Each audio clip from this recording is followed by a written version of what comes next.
seen this video, so you know we're gonna react to it. San Antonio, they got us on YouTube, man. What's going on? Check this shit out. San Antonio Motel rated for trafficking. Oh my god, and it's rated.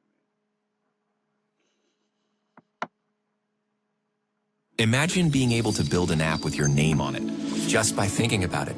Meet Base 44, a complete AI creation platform. Describe what you want. Low-key, I'm not surprised it's rated, though. I'm not. Why would I be? I've been at them hotel. The dangerous assessment response team is used to tackling nuisance properties. What is up, guys? Tyson Dela Cruz here. Thank you so much for rocking with me. This story shows exactly San Antonio, we got us one. See, this is why I come in and give y'all some San Antonio news. Shit. what happens when we allow these criminal operations to fester in our communities. Let me break down what happened during this massive multi-agency operation at Q-Bed Living Motel on Rittman Road. This wasn't your typical police response. This was a coordinated DART warrant involving multiple city departments targeting what they classify as a nuisance property. Just SAPD alone, in the past year, we've had thousands of calls to this location, anywhere ranging from assaults to sexual assaults to fights to disturbances. Thousands of calls in the past year from just one location. Think about that. This motel was generating more police calls than the entire neighborhood. We're talking about assaults, sexual assaults, drugs, fights, and disturbances happening constantly on one property. DART warrants are specifically designed to address nuisance properties with multiple calls and code violations. The fact that they needed this level of coordinated response shows how bad the situation has become at this motel. Some residents were still in their rooms when San Antonio police and other city departments arrived suddenly at the Cubed Motel on Rittman Road. This wasn't a legitimate motel operation. This was something a lot darker. Now, let me tell you about the most disturbing discovery officers made during this raid. Doors with locks on the outside designed to keep people trapped inside the rooms, or lock management from actually going into the rooms. A lot of our officers noticed that there's locks on the outside of the doors that have been modified to lock people in.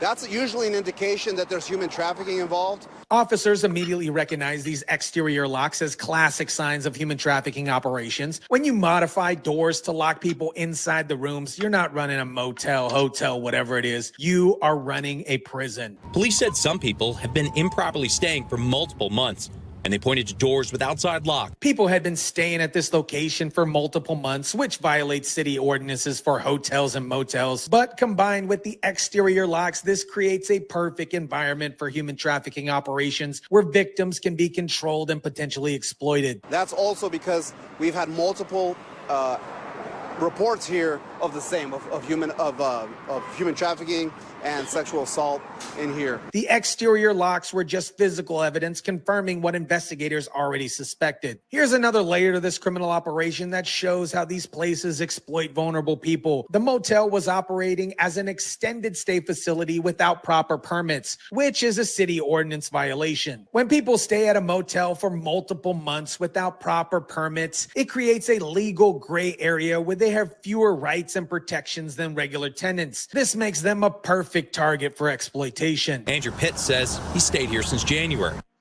Introducing the X-Tool Apparel Printer. It's the all-in-one solution for your apparel printing needs. It prints any design. I've never seen anything but maybe prostitutes coming in and out. All hours of the night, 'cause I'm usually up at night. One resident has been staying here since January, describes seeing prostitution coming in and out all night. And you can clearly see what type of clientele this motel brings in. This confirms what the police suspected. This wasn't just a motel, it was a base for operations for prostitution, drugs, and human trafficking. Police say the complaints tied to the motel run the gamut. We've had thousands of calls to this location. This shows this motel has become a magnet for every type of criminal activity that you can imagine. Based on my research into this location, Q-Bed Living has been a hotspot for drugs, prostitution, and human trafficking since Hurricane Katrina. This isn't a recent problem. This is a decades-long pattern of criminal activity that authorities have allowed to fester. The reviews for this place paint a horrifying picture of what guests have experienced. One reviewer wrote, "Wouldn't even give 1 star, but that isn't even an option. Pulled up, didn't even go in. Bullet holes, handle doors are messed up. Windows with boards on them, just didn't feel safe at all." One guest described finding cockroaches in their room and hearing men shouting and threatening shooting outside their door at night. They wrote, "My second night, men were shouting and threatening shooting outside of my room. I never felt safe walking out for anything and minimized my foot traffic. Security would probably help, but you need a militia to secure this place." Were you surprised to hear that?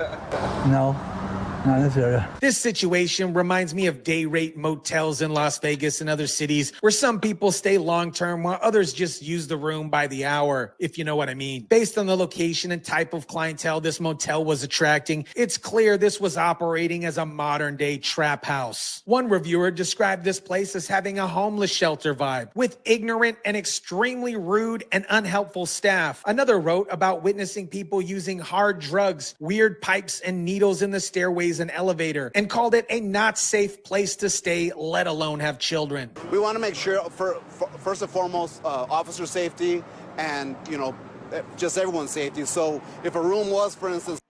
Squad. I stay right behind the street for Reddit, man, yo. It's locked from the outside, we want to get in there. This isn't how legitimate hotels, motels operate. This is how... What legitimate motel or hotel?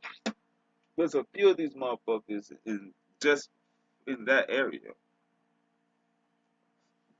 Alone, I stayed at that hotel. Shit, that's one of the better ones. Shit. The one by the bus stop on Randolph.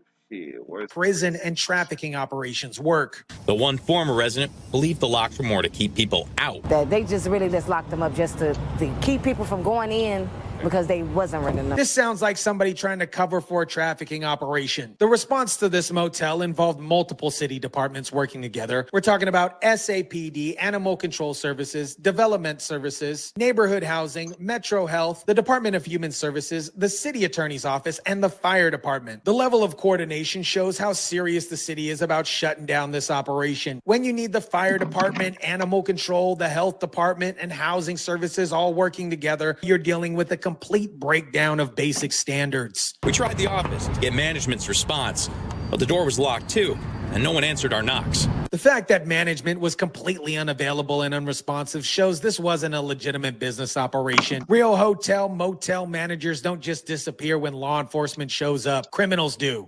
There are some that are being detained. As a matter of fact, we found multiple people that had felony warrants as well as misdemeanor warrants. Multiple people were found with felony and misdemeanor warrants, which shows this location was attracting people who were already involved in criminal activity. This wasn't just... How about stop getting high like you're hiding from your parents? Let's be real. The days of sketchy dealers and mystery...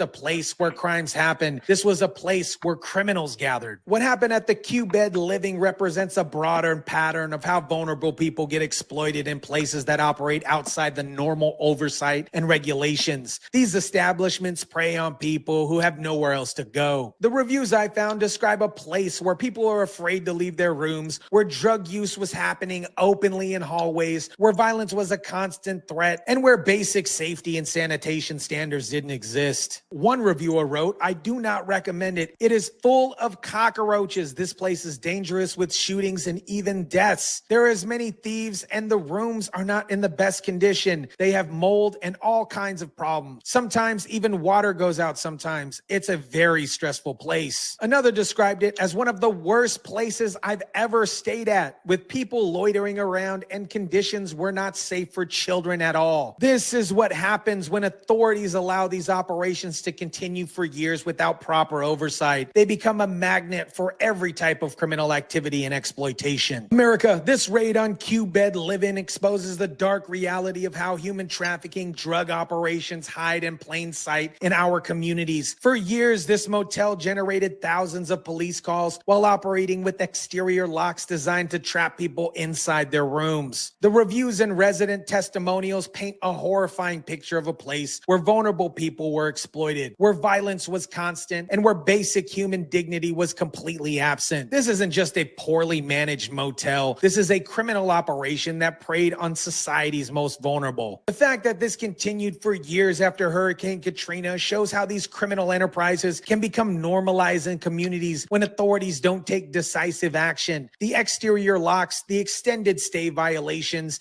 the constant police calls, every single warning sign was there. The multiple agency DART operation that finally shut this down shows what's possible when law enforcement coordinates properly to address these criminal operations. But in my opinion, it shouldn't take years and thousands of police calls before action is taken. Every community needs to be vigilant about these types of operations, exploiting vulnerable people, providing this type of housing. When you see the warning signs, constant police activity, people afraid to leave, exterior locks on doors, that's when you need to demand action from the local authorities. Unfortunately, this is what happens when you allow operations like this to fester over years. This raid represents justice finally being served, but it came years too late. Let me know what you think about this. Drop it down in the comment section down below. Smash the like button if you kindly would. Share, subscribe, and as always, guys, I'll catch you on the next one.